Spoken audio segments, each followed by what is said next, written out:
but he should be back within the first few weeks of the season at corner. But they also added some defensive tackles because their problem last year is they could not stop the run. So they added, mainly guys on the defensive side to try to build up the team.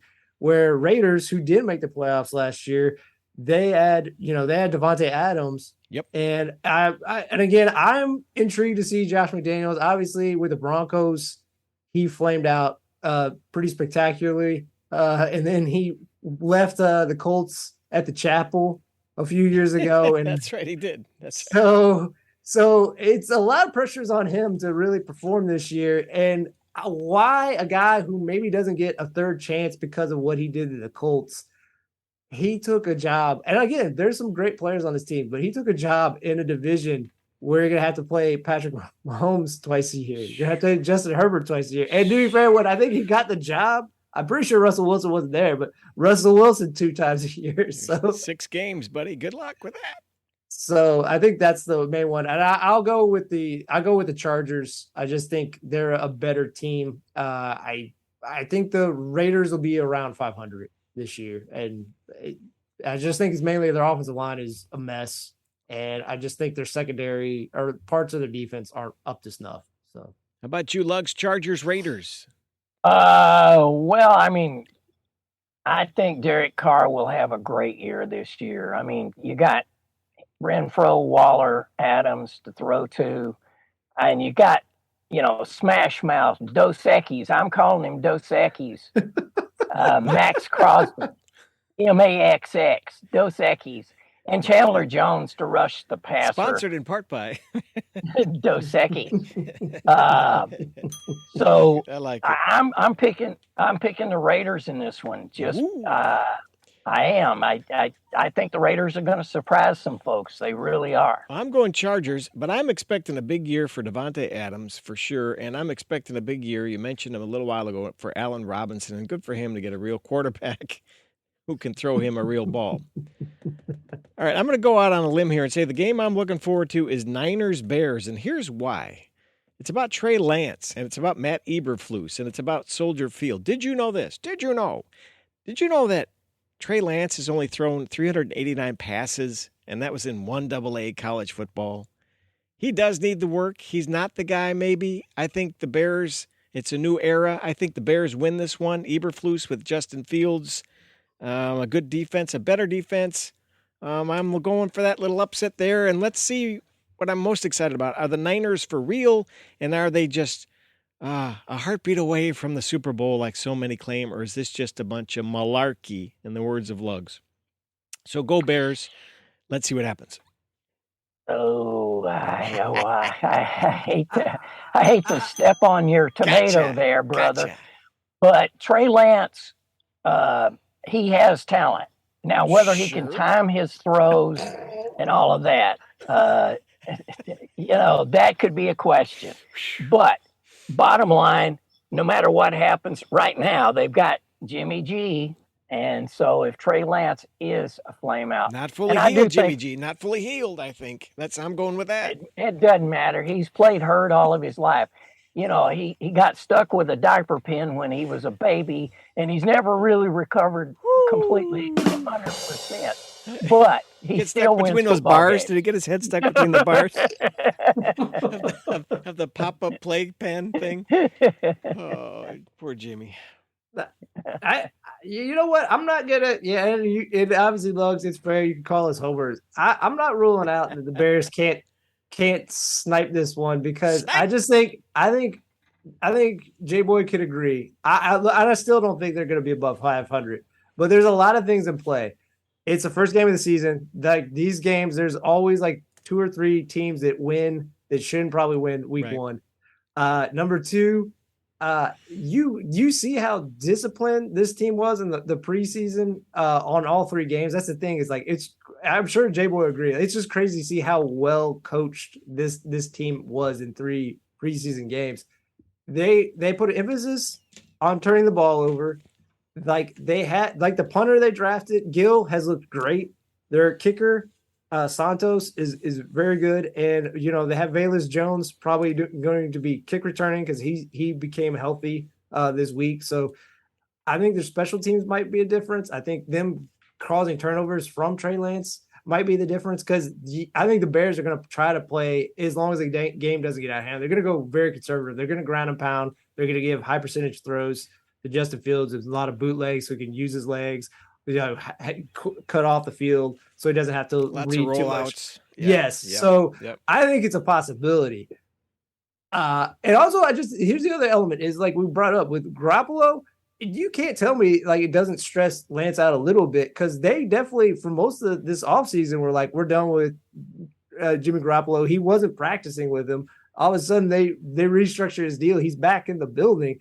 It has to put pressure on Trey Lance. So to say there won't be some pressure on Trey Lance, and to be fair, if he is a guy who was drafted where he was in the top 3 of the draft, he should be able to get through this pressure, but we don't know. Pressure. Okay, that's that game. Any other games of note you want to touch upon? I just want to point this little tidbit out. Did you guys know that 40-year-old Jason Peters, yes, he's back, lineman, he signed with the Cowboys this week. Isn't that awesome? Because somebody got injured. I can't remember who, but the Cowboys signed Jason Peters. He lives on for another fight. Well, and that brings us. I'm curious to see the Bucks and the Cowboys because I want to see TB12 and see what that 11-day absence, what that means. I had heard that he was sharing a cup of Hiawatha tea with Aaron Rodgers. I'm not sure if that's true. It's so good. It was a bad trip, but with this game, what is this, a Deadhead song you're singing here? It's a bad, bad trip it's been. Okay, go ahead. I think it's just going to be the battle of the worst offensive line here, but I mean, you got to look at it. But I will give the defense for the Bucks, Akeem Hicks and Vita Vea.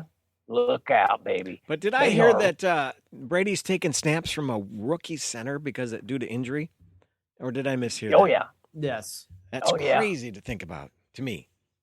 Yeah. Oh yeah, it's going to be patchwork, and he's going to have to work faster than ever. But anyway, yep. No matter what, I mean, you got Dallas. They had questionable offensive line. Obviously, Amari Cooper's gone. Michael Gallup's questionable. CeeDee Lamb should be the guy. Maybe Jay Tolbert. Maybe this year they'll finally say, Zeke, go ahead and be out there serving burgers and put Tony Pollard.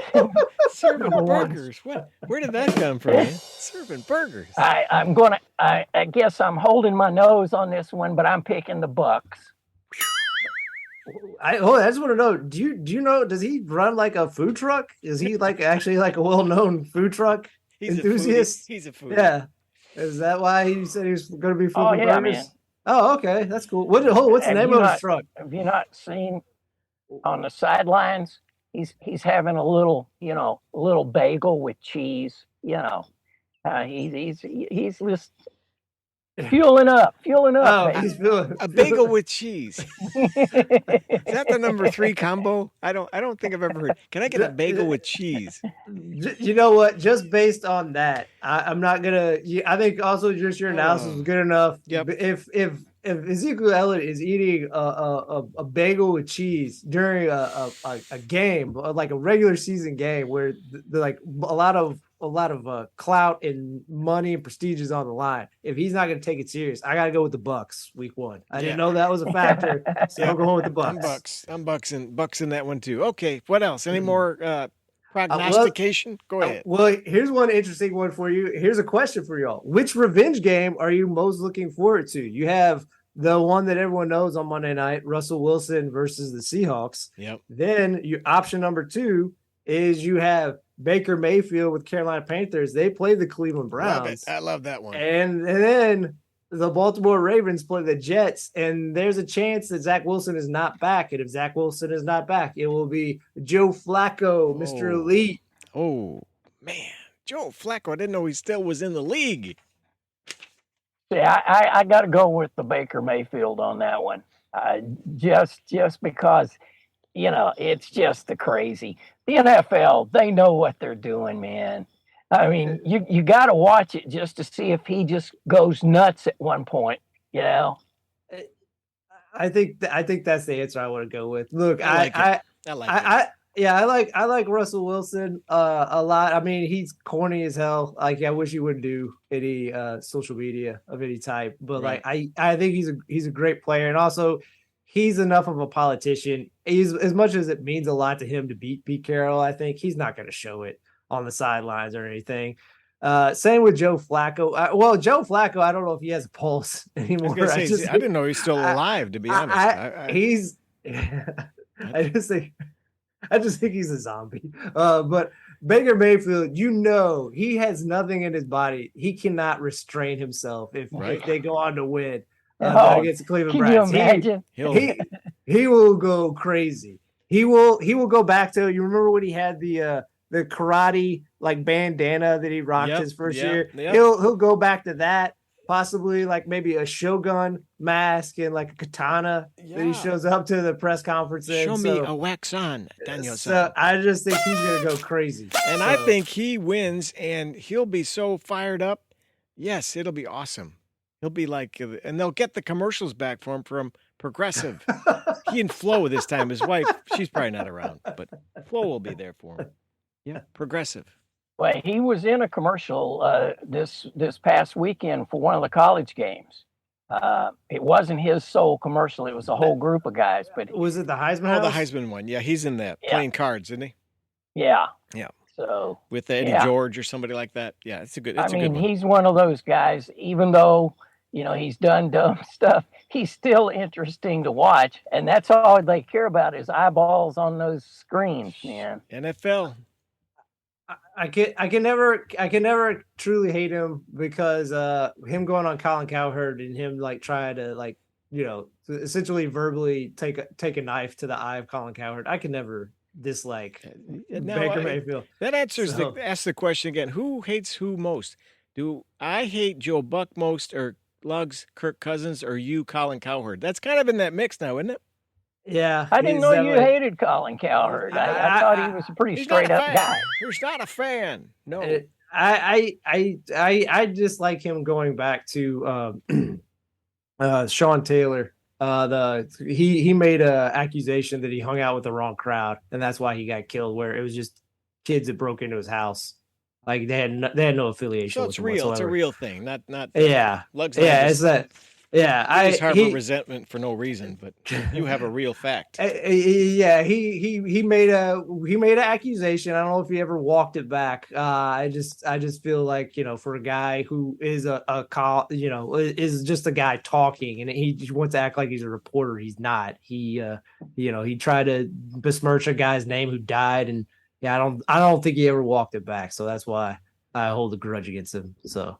All right, 43 past the hour. Gentlemen, anything else tonight? I was going to say, again, I know it hasn't happened yet. Just also like college football, I just want to say I'm going to be happy it's back. It's always fun to have. It'll be fun to see, again, I'll probably see it later or whatever. I'll see Al Michaels and whatever the Amazon exciting program will look like. It'll be weird to hear Joe Buck and Troy with ESPN. And I want to see them react. Like I know I brought up before, I want to see them react to their overproduced graphics and them just, I feel Troy will blow them off. Like he's not going to give two craps about them. Look at that, that'll Troy. be fun. Look at that. Damn it, Joe, stop it. So it's just great to be back. Amen to that. That'll wrap up another edition of our program, Sports and Other Stuff, brought to you in part by Swendella Bread. At 3 in the morning when you're in bed, Swendella bakers are baking bread, and that's the reason it tastes so good. When it's Swendella, it's a swella fella. In fact, we know a guy who's working there tonight. Our boy Fish. This week, visitors will be treated to Little Willie. Willie was the first tank ever created. He rolled off the English assembly line in September of 1915. Visitors will be able to crawl inside, sit at the controls, and imagine what it was like rumbling into battle in World War I. Fish would like to thank his old college roommate, Stuts Toliver, for making this exhibition happen. Stuts and Little Willie are on loan from the Royal Military Academy Museum in Sandhurst. That would be in England, my friends. This dynamic duo will be making a tour of American military bases throughout the fall.